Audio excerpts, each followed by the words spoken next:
आखिर गाजीपुर डीएम आरका अखौरी का तबादला हो गया। इनकी जगह झांसी में अब तक डीएम रहे अविनाश कुमार की नियुक्ति हुई है। आरका अखौरी के तबादले से सत्ताधारी पार्टी भाजपा के कुछ बड़े नेता जरूर खुश होंगे। उधर देखा जाए तो खुद आरका अखौरी भी अपनी नई तैनाती से मायूसी होंगी।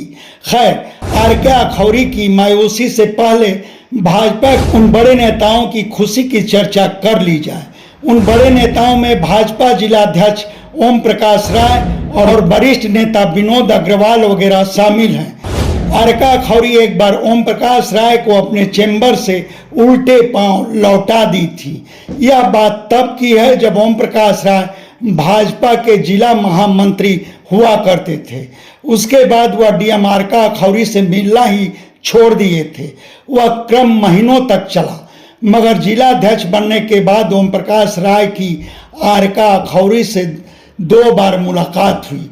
वैसे भी अपने बेहद करीबियों के दबाव में उनकी पैरवी को लेकर तब शायद ही ओम प्रकाश राय उन दोनों मुलाकातों में भी अपने संग हुए आरका अखौरी के उस कटु व्यवहार को भूले होंगे।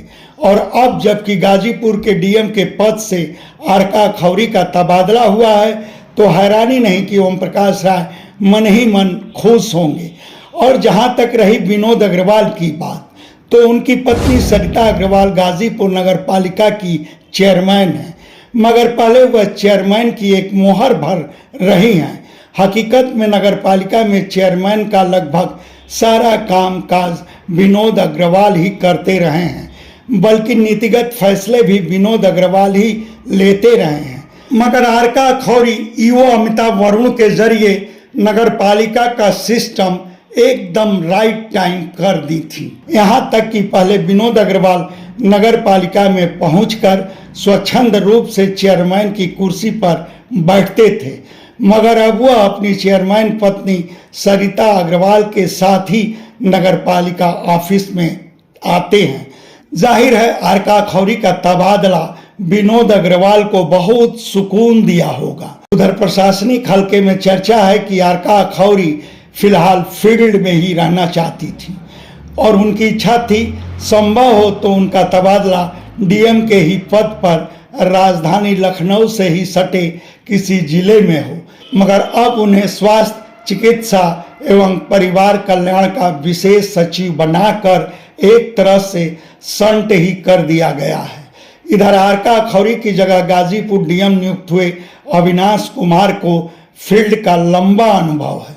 अविनाश कुमार साल 2013 बैच के आईएएस अफसर हैं और मूलतः यूपी के ही लखनऊ के रहने वाले हैं। अब तक वह झांसी के डीएम रहे हैं। झांसी डीएम के पद पर उनकी तैनाती 29 सितंबर 2023 को हुई थी। उसके पहले वह बाराबंकी, हरदोई के भी डीएम रहे। अविनाश कुमार अपनी शुरुआती सेवा में गोंडा और वाराणसी में ज्वाइंट मजिस्ट्रेट भी रहे। उसके बाद करीब 6 माह तक वह फर्रुखाबाद में सीडीओ की जिम्मेदारी संभाले थे। प्रशासनिक सूत्रों की मानी जाए तो अविनाश कुमार मुख्यमंत्री योगी आदित्यनाथ के चहेते अफसरों में शामिल हैं। शायद यही वजह रही कि वह 17 नवंबर 2017 से 16 अगस्त 2020 तक यानी करीब 3 साल तक मुख्यमंत्री के विशेष सचिव भी रहे और उसके बाद से वह लगातार फील्ड में ही हैं। अविनाश कुमार आईआईटी मुंबई से केमिकल इंजीनियरिंग में बीटेक किए हैं।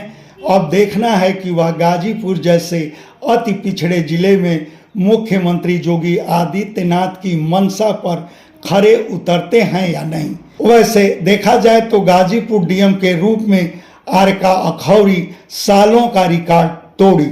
उनके सिवाय करीब 1.5 दशक में ऐसा कोई आईएएस अफसर नहीं रहा जो करीब 3 साल तक गाजीपुर का डीएम रहा हो।